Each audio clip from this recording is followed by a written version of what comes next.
Olá, sejam todos muito bem-vindos. Nós vamos dar continuidade aqui aos nossos estudos de teologia. Nós vamos dar início à matéria de Cristologia, que é a doutrina de Cristo, né? Vamos estar estudando sobre a pessoa de Jesus Cristo. Só para seguir, peraí só. Pronto. Agora foi. Então é a nossa lição 1, Cristologia, certo? Vamos fazer aqui uma pequena introdução.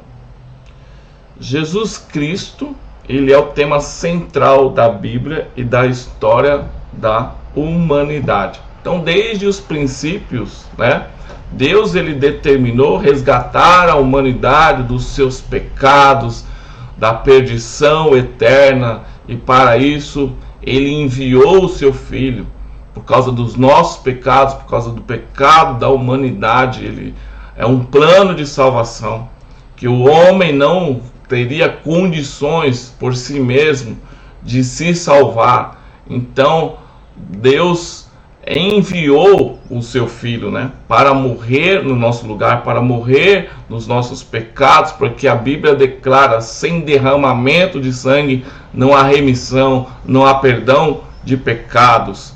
Então ali no Antigo Testamento tinha uma figura ali, né, que havia os sacrifícios que eles eram oferecidos ali pelo povo de Israel para o perdão dos seus pecados, mas eles em si eles eram um preparatório, né? Eles eram algo que apontava para Cristo, o Cordeiro de Deus que tira o pecado do mundo. Então precisaria, para que o homem pudesse realmente poder ser salvo dos seus pecados, precisaria do sacrifício perfeito, precisaria de alguém sem pecado.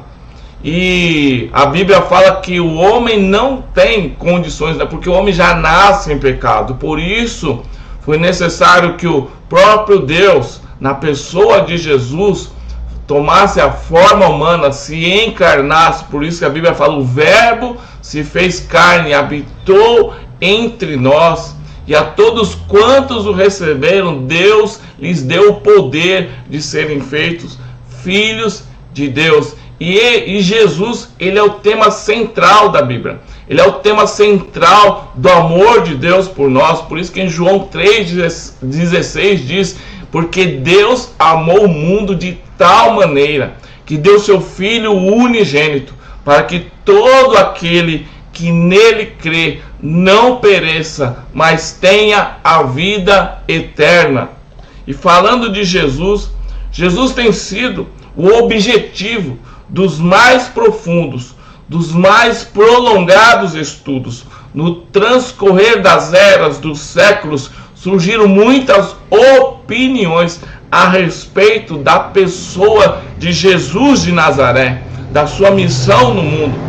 Alguns negavam até taxativamente a sua natureza divina, dizendo ser Cristo apenas um homem especial. Outros negavam a sua humanidade, supondo que por ele não ter pecado, Jesus ele nem possuía um corpo material. E ainda hoje há muitas especulações sobre a pessoa do Mestre da Galileia. Somente as Escrituras, somente a Bíblia pode nos informar a verdade sobre a natureza da pessoa de Jesus.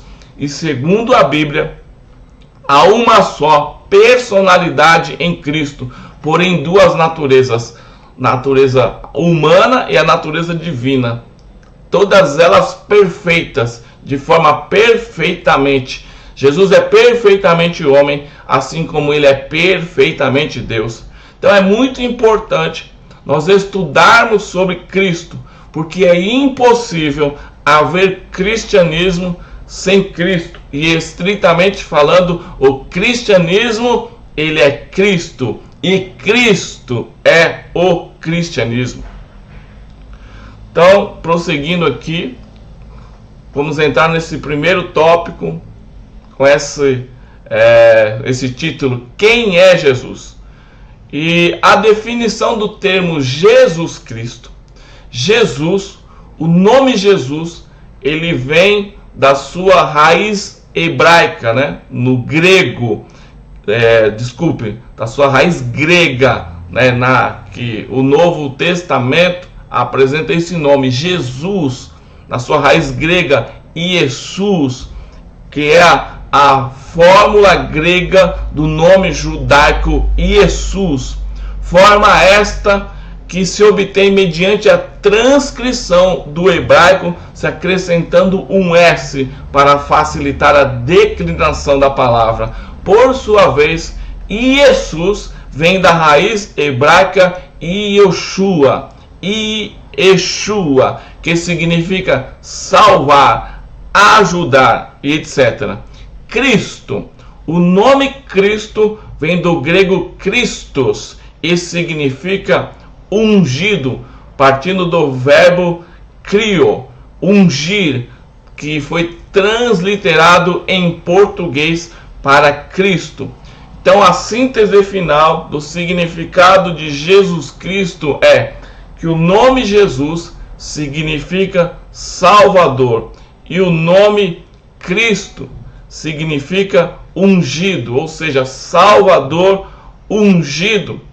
E há essa pergunta, esse questionamento, quem é Jesus Cristo? É uma pergunta que a própria Bíblia nos leva a fazer, nos leva a questionar sobre isso, a meditar sobre isso. Quem é Jesus? Ou quem nós achamos que Jesus seja?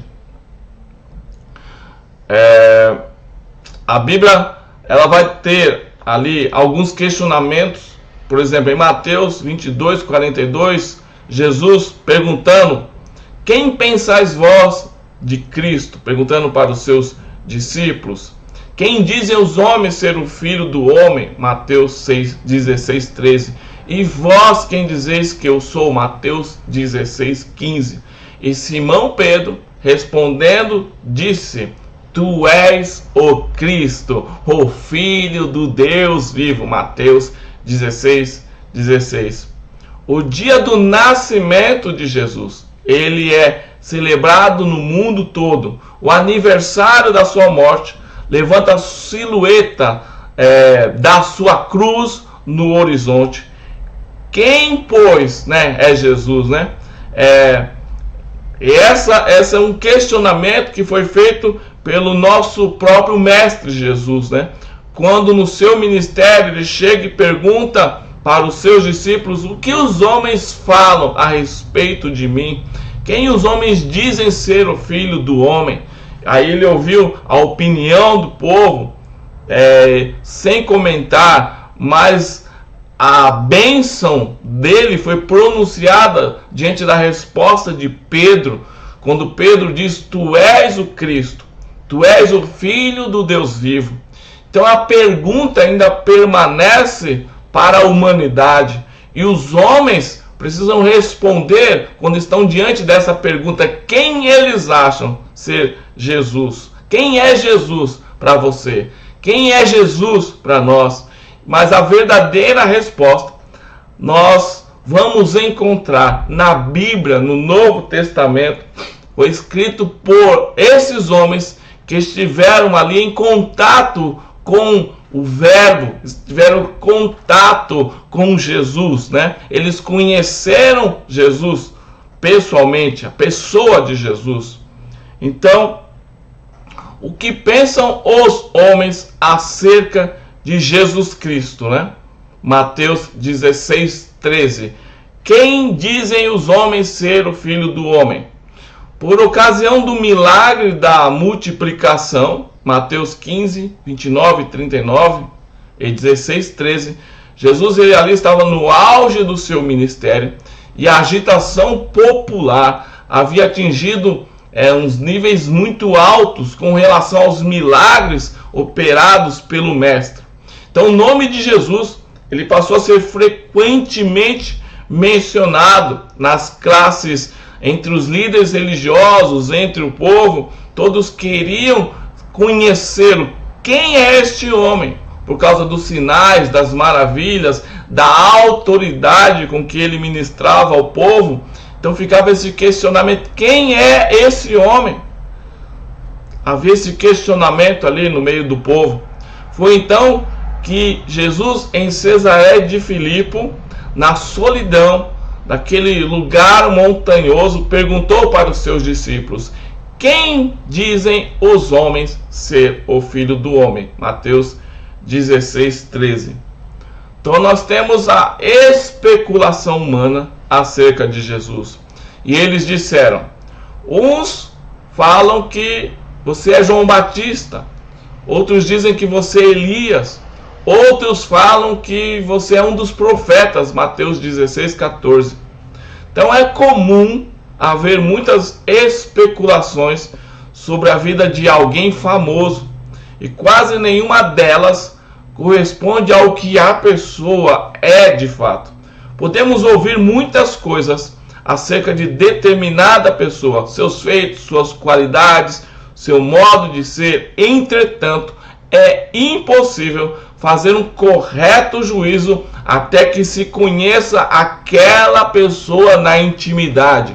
E isto aconteceu com Jesus também. Israel, ele estava atravessando um período muito difícil.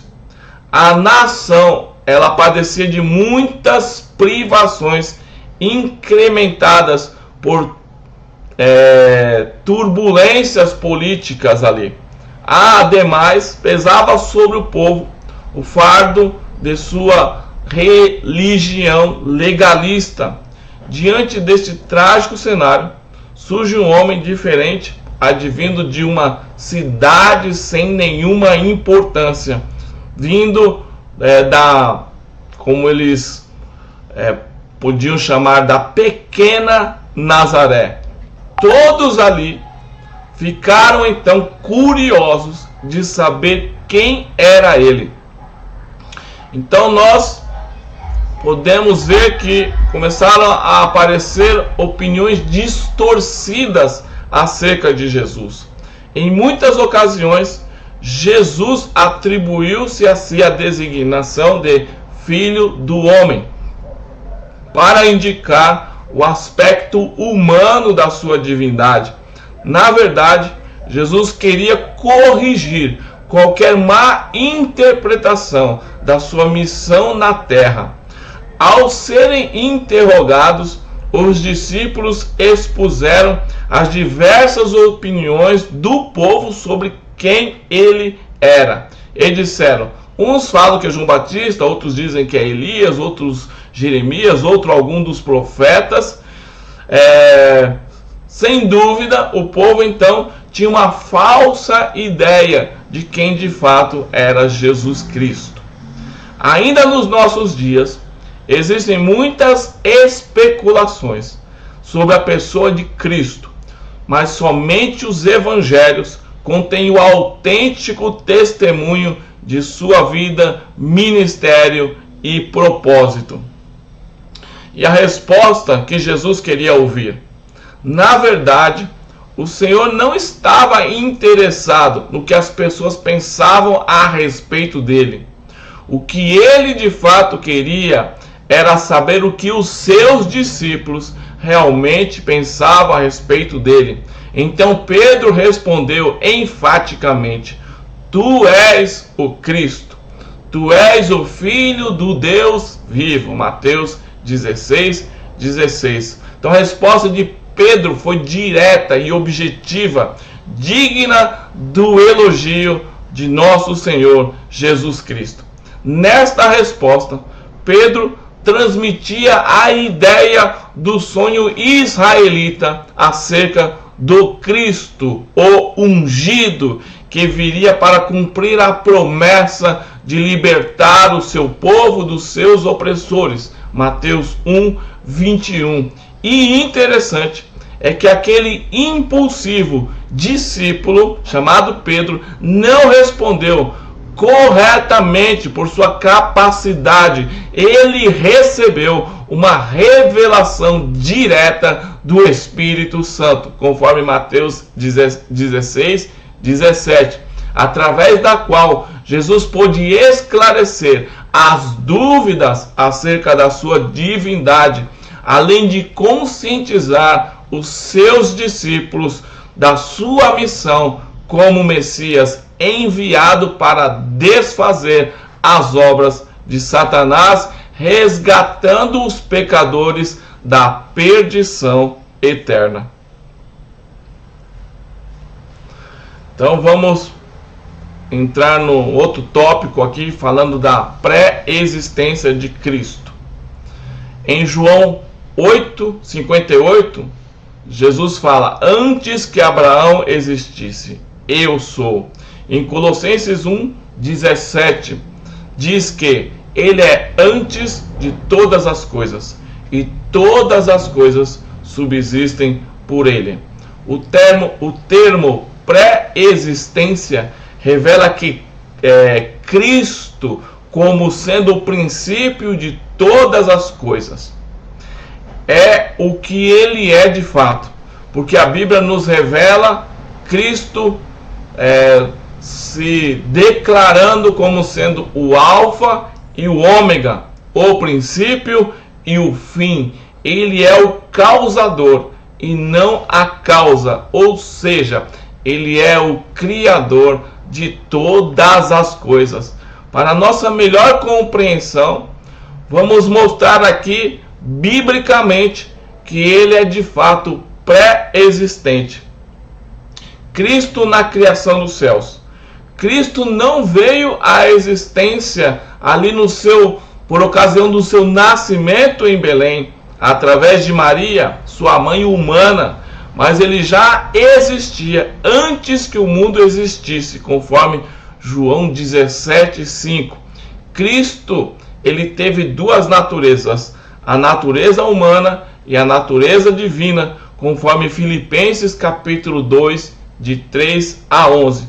Na sua natureza humana, Cristo teve mãe, mas não teve pai, porque ele foi gerado segundo o poder do Espírito Santo, conforme Lucas 1, de 34 a 35. Na sua natureza divina, Cristo teve pai, mas não teve mãe. Não podemos pensar em nosso Senhor como sendo apenas um Cristo histórico, nascido no ano zero da era cristã, e sim um Cristo eterno, antes de tudo e antes de todo. João capítulo 1, versículo 1 e seguintes. Filipenses 2, 3 e 11 diz: muitos,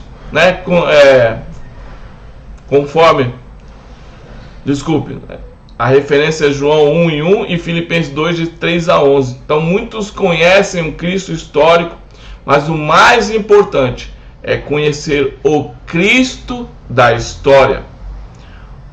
Vamos falar sobre profecias messiânicas. Biblicamente, existem centenas de profecias messiânicas para a nossa compreensão. Só um minuto. Pronto, voltando aqui, falando sobre profecias messiânicas. Biblicamente, existem centenas de profecias messiânicas, a respeito da vida do Messias, como seria falando sobre o Messias, Para nossa maior compreensão, nós vamos classificar em subdivisões essas profecias, Então vamos lá. Profecias do seu nascimento. Segundo as profecias, ele seria descendente da mulher, conforme Gênesis 3:15. Ele seria descendente de Abraão, Gênesis 2, 2 e 7. Seria descendente de Davi, Jeremias 23, 5. Seria descendente de Judá, Miqueias 5:2. Seria gerado de uma virgem, conforme Isaías 7:14. seria indicado por uma estrela, conforme Números 24:17.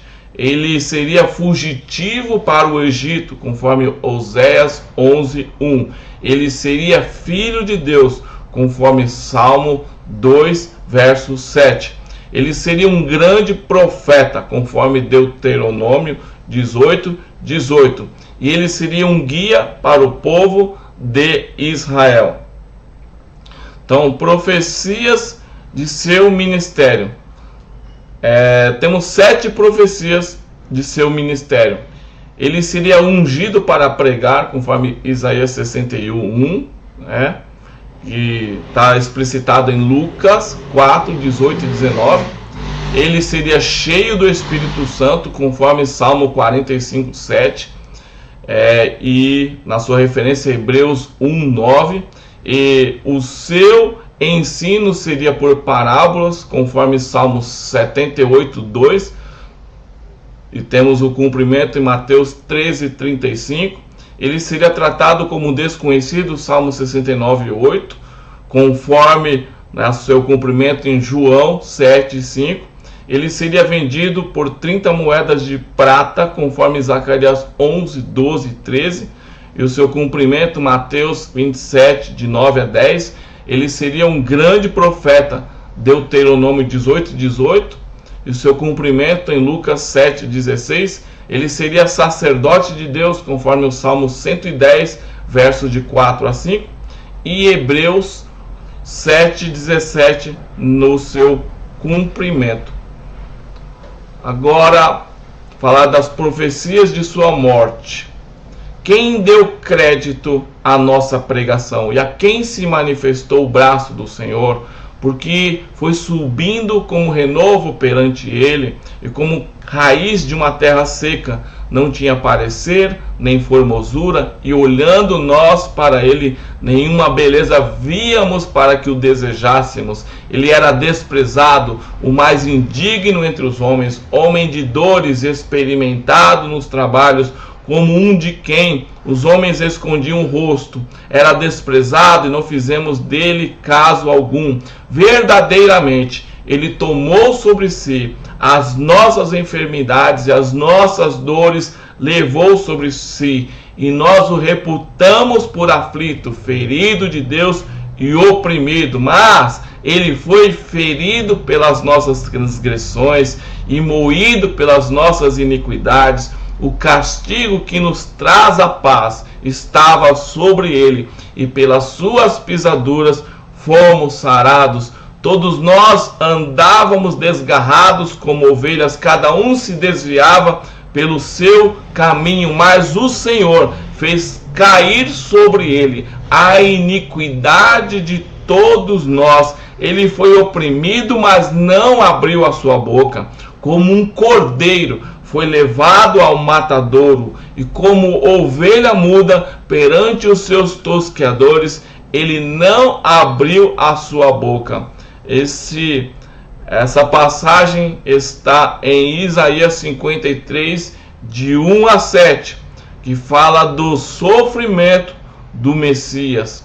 Profecias de sua morte, né? Ele seria traído por um amigo íntimo.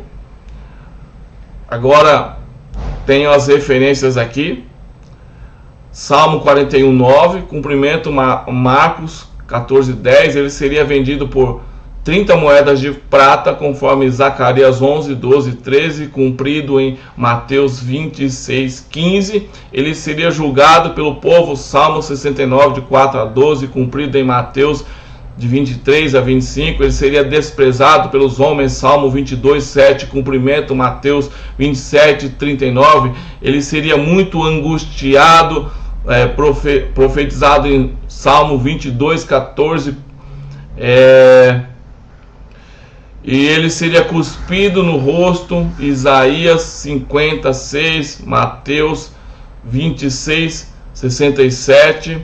Seria ferido no rosto, Miqueias 5:1, cumprimento Mateus 27:30. Seria crucificado com 2 malfeitores, Isaías 53:12, cumprimento Mateus 27:38.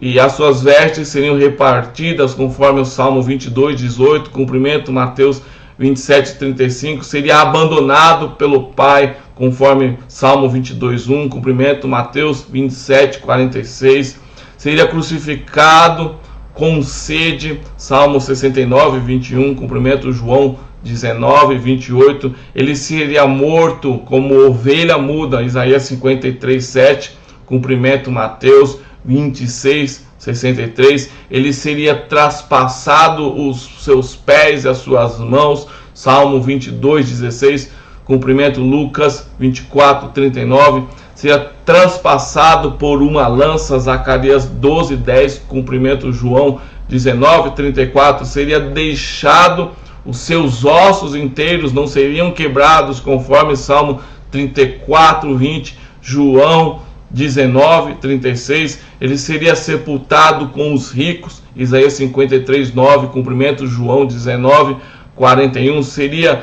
depois de morto, ficado em silêncio, Salmo 16:10, Mateus 12:40, seria ressuscitado dentre os mortos, Salmo 16:10, Mateus 28:1-6, fala da ressurreição, e seria elevado ao céu, conforme Salmo 68:18 e Atos 1:9-11. Então, prosseguindo, vamos falar sobre o nascimento de Cristo. Os magos indo em direção da estrela que apareceu no nascimento de Cristo, Mateus 2:9-10. Ora, o nascimento de Jesus Cristo foi assim, conforme Mateus 1:18. O nascimento virginal de Cristo. Portanto, mesmo o Senhor vos dará um sinal, eis que uma virgem conceberá e dará à luz um filho, e será o seu nome Emanuel, conforme Isaías 7:14. Emanuel quer dizer Deus conosco, Deus habitando entre os homens. Os evangelhos nos afirmam categoricamente que Jesus ele foi concebido no ventre da Virgem Maria, de maneira sobrenatural, sem a intervenção de um pai humano, e que ele nasceu, portanto, de uma virgem, conforme Mateus 1:18-25, e você pode conferir também Lucas 1:30-35. Então nós chamamos a este acontecimento de nascimento virginal, ou precisamente de concepção virginal de Jesus, sendo o seu nascimento maternal. Entretanto, deu-se de forma normal, de acordo com as reconhecidas regras do procedimento natural, conforme Gálatas 4:4. Depois do nascimento de Jesus, descobriu-se um sentido mais profundo na profecia de Isaías 7:14, segundo a qual uma virgem conceberia e daria à luz um filho chamado Emanuel, Deus conosco. Segundo Marcos, capítulo 6, versículo 3, o povo de Nazaré chamava Jesus de filho de Maria. Outras passagens do Novo Testamento também apontam para a concepção virginal de Jesus. Paulo diz que quando chegou a plenitude dos tempos, Deus enviou seu filho, nascido de mulher, conforme Gálatas 4:4. O mesmo pensamento também é esboçado na passagem de 1 Coríntios, capítulo 15, de 45-47, onde fala de Jesus como o último Adão. Então todos os escritores renomados aceitam duas realidades. Primeiro, a primeira diz que Maria concebeu, sendo uma virgem pura. Ela mesma disse: como se fará isto, visto que eu não conheço varão? Ou seja, ela não tinha tido relações com o seu marido ainda, com o seu noivo, que era José. Ela estava desposada de José, mas eles ainda não tinham tido relações sexuais. Então segue imediatamente a resposta do anjo Gabriel: descerá sobre ti o Espírito Santo, e a virtude, o poder do Altíssimo, te cobrirá com a sua sombra, pelo que também o santo que de ti há de nascer será chamado Filho de Deus. Aqui está, portanto, todo o segredo dessa concepção virginal. Foi pelo poder do Espírito Santo que visitou Maria em seu ventre e concebeu Jesus. Segundo, a segunda realidade diz respeito ao nascimento natural de Jesus, do ponto de vista médico e legal. Somente negam esta realidade os defensores da virgindade perpétua de Maria.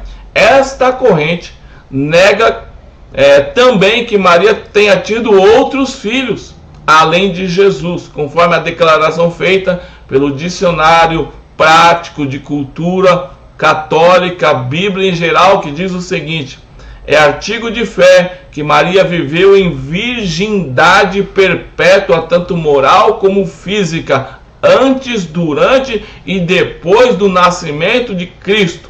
A Bíblia, ela afirma que Jesus foi de fato concebido no ventre de uma virgem. Entretanto, nega que ela tenha permanecido assim, com sua virgindade perpétua. Isso você não encontra na Bíblia. Em 19 lugares das Escrituras nós encontramos referências aos irmãos uterinos do Senhor Jesus. E tudo isso com referências bíblicas no Antigo, profetizando, e no Novo Testamento, no seu cumprimento. Você pode conferir Salmo 69:8, e Mateus 12, 46 e 47, Mateus 13, 55 e 56, Marcos 3, 21, 31, 32, Marcos 6, 3, Lucas 2, 7, por inferência, e Lucas 8, 19 e 20, João 2, 12, João 7, versículos 3 e 5, Atos dos Apóstolos 1, 14, Atos 12, 17, Atos 15, 13, 1 Coríntios 9, 5, 1 Coríntios 15, 7, Gálatas 1, 19, Tiago 1, 1 e Judas, versículo 1. Evidentemente, fica declarado pela Bíblia que Maria, mãe de Jesus, teve outros filhos além de Jesus. Vamos falar aqui sobre a data do nascimento de Jesus. Desde o início do cristianismo, a cristandade em geral comemora o Natal, o nascimento de nosso Senhor Jesus, da véspera do dia 24 para o dia 25 de dezembro. Esta data, entretanto, ela não é bem aceita pela maioria dos judeus e até por historiadores e teólogos. Eles insistem que, conforme as informações dos pais da igreja, a data verdadeira do nascimento de Jesus aponta com mais veemência ali para o dia 14 do mês de Nisan, abril, aproximadamente do ano zero. O dia 25 de dezembro, como dia de Natal, ele é mencionado pela primeira vez historicamente no ano 354 depois de Cristo, na velha Roma. O dia 25 de dezembro era o dia Dies Natalis Invicti, o dia do nascimento do invicto, Além dos historiadores e dos astrônomos, também coube aos meteorologistas darem uma opinião importante para uma data para o nascimento de Jesus. Estes sábios tomaram como ponto de partida e observação a passagem de Lucas capítulo 2, versículo 8, que diz: ora, havia naquela mesma comarca de pastores que estavam no campo e guardavam as vigílias da noite os seus rebanhos. Os meteorologistas efetuaram medidas exatas das temperaturas em Hebrom. Essa localidade, situada ao sul das montanhas de Judá, tem o mesmo clima que a próxima cidade de Belém. A curva da temperatura indica 3 meses de geada. Os 2 primeiros meses têm ao mesmo tempo as maiores chuvas do ano, 147 milímetros em dezembro e 197 milímetros em janeiro. Então, segundo os resultados das pesquisas realizadas até hoje, o clima na Palestina não deve ter mudado consideravelmente, de modo que as preciosas observações meteorológicas modernas podem servir de base.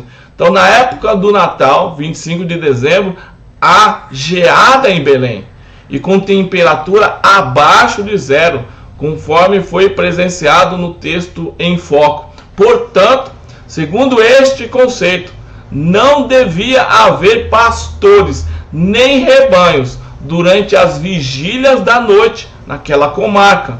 Essa afirmação é reforçada por uma nota do Talmud, segundo a qual naquela região os rebanhos eram levados para o campo em março e recolhidos no princípio de novembro. O gado ficava quase 8 meses nos campos. Em nosso tempo, conforme é visto nos dias atuais, os animais na Palestina ficam no curral na época do Natal, essa época de 25 de dezembro, com ele e os pastores. Com eles e os pastores. Segundo as informações de escritores contemporâneos, no princípio do século III depois de Cristo, em alguns círculos da igreja cristã se celebrava o aniversário natalício de Jesus, em 6 de janeiro. Entretanto, depois entenderam que essa data se referia ao seu batismo e não ao seu nascimento. Então, a partir do século IV depois de Cristo, essa data foi mudada para o dia 25 de dezembro. As informações obtidas pelo evangelista Lucas, ali no Evangelho de Lucas, é que Jesus nasceu em um período do ano em que as ovelhas podiam ser conservadas ao rebanho à noite, o que só poderia ter sido ali entre os meses de abril a novembro, sendo que as evidências mais convenientes apontam mais para o mês de abril. Segundo informações de historiadores judaicos, os cordeiros selecionados para o sacrifício da época, eles eram postos a pastar nos campos que circundavam Belém. E assim, pela providência de Deus, foi concedido àqueles pastores entrarem e darem presentes ao nascimento do Cordeiro de Deus, de Jesus.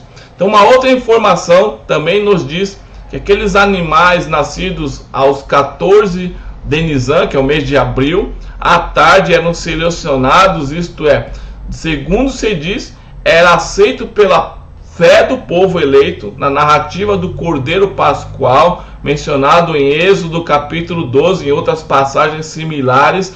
Somente um ano depois é que aquele animal deveria ser morto, e isso à tarde. Isso queria dizer que o animal morria no dia do seu aniversário. Êxodo 12, 6. Com base nessas informações, tanto bíblicas como paralelas, os estudiosos são de opinião que o nosso Senhor Jesus tenha nascido no dia 14 do mês de Nisan, de abril, do ano 0, da virada do 4º milênio da história da criação. Entretanto, mesmo havendo essas opiniões diversificadas, nossa fé, ela não sofre nenhum abalo por causa destas datas, visto que toda nossa confiança não está fundamentada na data do nascimento, mas está fundamentada na pessoa, na vida e morte e ressurreição de nosso Senhor e Salvador Jesus Cristo. O demais é especulações. O que importa para nós é que Jesus morreu pelos nossos pecados, que Ele ressuscitou para a nossa justificação. E nós, através de Jesus, temos os nossos pecados perdoados e o nosso nome escrito no céu, no livro da vida. Amém. Aleluia. Glória a Deus. Então, só para terminar aqui, acredito que é o último tópico, eu vou falar do local do nascimento de Cristo. A profecia de Miqueias, 750 anos, apontava Belém como sendo a cidade favorita para o nascimento do Messias. Assim ele escreveu: E tu, Belém Efrata, posto que pequena entre milhares de Judá, de ti me sairá o Senhor de Israel, conforme Miqueias 5:2. É interessante como as escrituras são proféticas, elas se combinam entre si em cada detalhe. Belém no hebraico quer dizer casa de pão, em árabe quer dizer casa de carne. Eu sou o pão da vida, Jesus declarou em João 6,48. A minha carne verdadeiramente é comida, João 6,55. A profecia para que Jesus nascesse em Belém se cumpriu, porque quando César Augusto ordenou que todos os habitantes, todos os súditos de todas as províncias do Império Romano fossem recenseados, decreto este que tirou José e Maria de Nazaré, para a sua cidade natal. Então eles tiveram que sair da sua cidade natal ali para ir para a cidade de Belém, onde nasceu Cristo. Subiu também José da Galileia, da cidade de Nazaré, à Judéia, para a cidade de Davi, chamada Belém, porque ele era da casa e da família de Davi, a fim de alistar-se com Maria, sua mulher, que estava grávida. E aconteceu que, estando eles ali, se cumpriram os dias em que ela havia de dar à luz, e deu à luz o seu filho primogênito, o seu primeiro filho, e envolveu-o em panos e deitou-o numa manjedoura, porque não havia lugar para eles na estalagem, conforme Lucas capítulo 2, de 4 a 7. Então, desde esse acontecimento que marcou a transição entre o Antigo e o Novo Testamento, Belém se fez imortal e vive no coração de milhões de cristãos.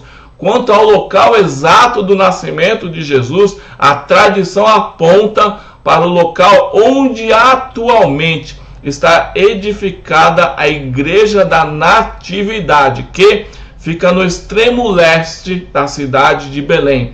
No ano 135 depois de Cristo, Adriano, depois de sufocar a segunda rebelião judaica, ele profanou a cidade de Belém como a cidade de Jerusalém, celebrando serviços a falsos deuses. Em Belém, rodeou o local da antiga manjedoura com um templo dedicado a Adonis, o deus da beleza e do amor. Esta profanação, ao invés de apagar o lugar, serviu para preservá-lo. O templo de Adriano, ele perdurou por 2 séculos, até que ele foi destruído por ordem da rainha Helena, mãe do imperador Constantino, que se tornou cristão no início do século IV e proclamou o cristianismo como a religião oficial do Império Romano.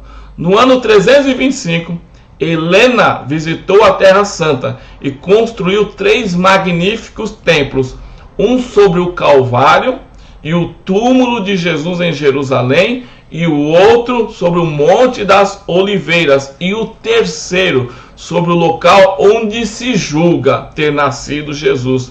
Atualmente, a Igreja da Natividade, como ela é chamada, tem o formato de uma cruz de 60 metros de comprimento e 30 metros de largura. 4 fileiras de pedras vermelhas a dividem em 5 naves. O seu aspecto externo lembra uma fortaleza medieval. A sua fachada está circundada até hoje por muros, como sendo o local exato do nascimento de Jesus Cristo. Então, com esse tópico nós terminamos a nossa primeira lição da matéria, né? Cristologia, que é a doutrina de Cristo. E depois nós vamos prosseguir com o tópico da lição 2, né? Que é vamos começar falando ali sobre os aspectos naturais de Cristo e alguns outros tópicos, tá bom?